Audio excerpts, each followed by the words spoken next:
4 days ago, my husband discovered my betrayal. Since then, he's left home, blocked me on every platform, and hasn't returned or communicated. I'm lost, ashamed, and struggling to process the reality of what I've done. I don't expect forgiveness, but how can he just walk away? He's a father. He has responsibilities, and I'm absolutely drowning in trying to keep it all together on my own. I've been married for 8 years.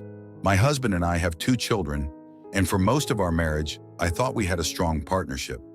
But cracks started to show about 2 years ago. My husband was overwhelmed at work, and on top of that, his mom was diagnosed with Alzheimer's and had to be put in an assisted living facility. His coping mechanism was to retreat emotionally. He became distant, spending most of his time either working late or zoning out at home. Whenever I brought up how he wasn't pulling his weight in our relationship, he would say he's trying his best. But he wasn't. I didn't feel valued, and over time, I began to pull away too. We were coexisting, not connecting, just roommates. In the meantime, I met a man, I'll call him A, through a local parent volunteer group. We worked together on several projects, and I admired how attentive and engaging he was. He complimented my ideas, laughed at my jokes, and gave me the kind of validation I hadn't felt in years. We started texting occasionally about upcoming events or share funny memes, but gradually the conversation shifted. He started asking more personal questions, how I was feeling, whether I was happy.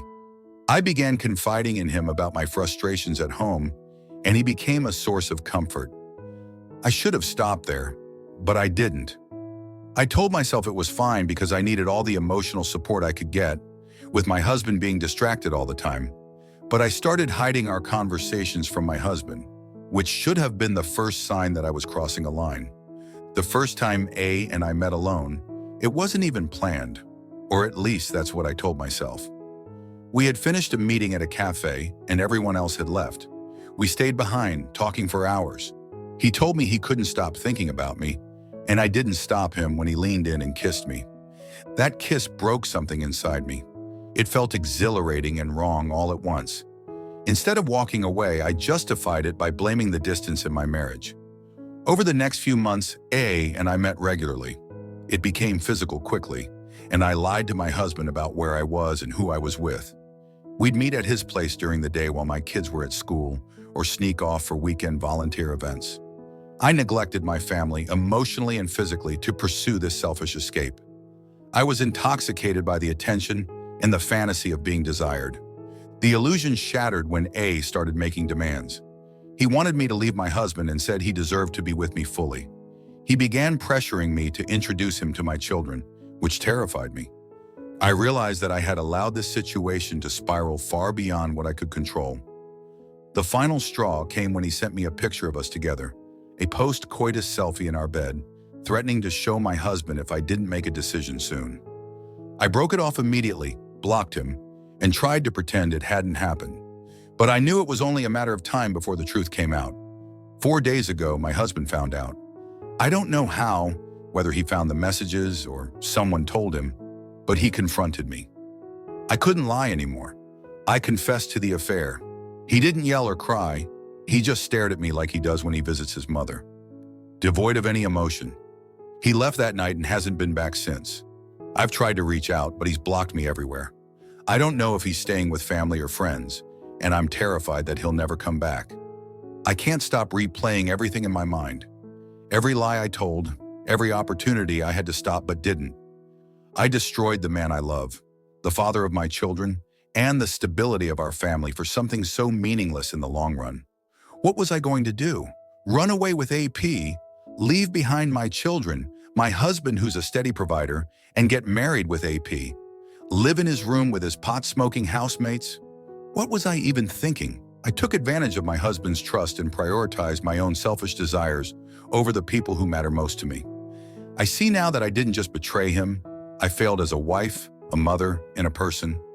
I know I can't undo what I've done, but I want to take responsibility and start repairing the damage, even if my husband never comes back. I've started looking for a therapist to work through my issues, and I'm committed to becoming a better person for my children and myself. I just don't know where to start all that. Update. When I made my last post, I was lost in the aftermath of D-Day. My husband had left home, blocked me on everything, and I had no idea if I'd ever hear from him again. 4 days later, he showed up, but not alone. He came with troops. He arrived at the house with his father, and the moment I saw them, I knew this wasn't going to be a reunion. They were both calm, collected, and completely serious. There was no anger, no small talk, just business. My husband, who had always been the quiet, kind man I leaned on, now looked like someone else entirely. They sat me down at the dining table, and without much preamble, he handed me a piece of paper with a list of conditions, he said. I brightened up at first thinking they were his list of conditions for reconciliation, but turned out they were for divorce. The list of conditions. 1. Paternity testing for the children. He started with this, and it hit me like a brick. He wanted DNA tests for both of our children. I need to be sure, he said simply. I tried to protest, but he stopped me. He said, after what I've done, I don't get to tell him what's unreasonable. My stomach dropped. I know the children are his. There's no doubt in my mind. They both are carbon copies of him, but hearing him question it make me panic. 2. Uncontested divorce. His next demand was an uncontested divorce. No fighting, no dragging this out, he said. He made it clear that he was done with the marriage and didn't want to leave any room for reconciliation. I won't spend the next year arguing with you in court, he said. He said I'd agree to whatever terms he gives in divorce. 3. Financial terms. He laid out his financial conditions next. I would receive a lump sum payment, an amount he had already decided upon, and that would be it. No alimony, no stake in the house, nothing else. I've spoken to my lawyer, he said, and this is more than fair given the circumstances. He didn't elaborate on what circumstances meant, but I knew. He was talking about the affair, about everything I had thrown away for something so meaningless. I feel completely blindsided.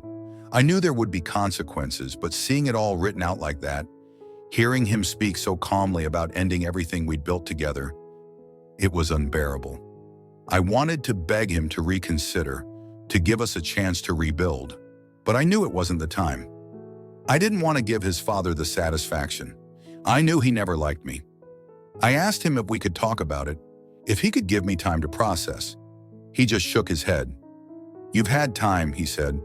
Now it's my turn to take control. His father didn't say much during the meeting. He sat quietly, but his presence alone was intimidating. At one point, I looked to him, hoping for some kind of empathy or understanding, but he just looked away. I asked if we could adjust some of the terms, if I could have more time to consider the financial aspect or talk about co-parenting arrangements. My husband didn't budge. This isn't a negotiation, he said. If you don't agree, we'll let the courts handle it, but I promise you won't get a better deal.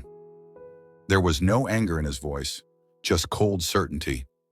He had thought this through, and he wasn't leaving room for compromise.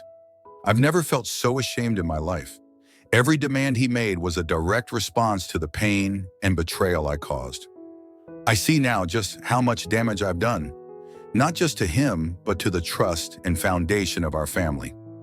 The paternity test request shattered me, but I understand why he's asking for it. I've lied so much that he can't trust anything I say anymore. The financial terms are harsh, but I also know he's right. I don't deserve to fight for more when I've already taken so much from him. I told him I needed a few days to review everything, but the truth is, I don't know what to do.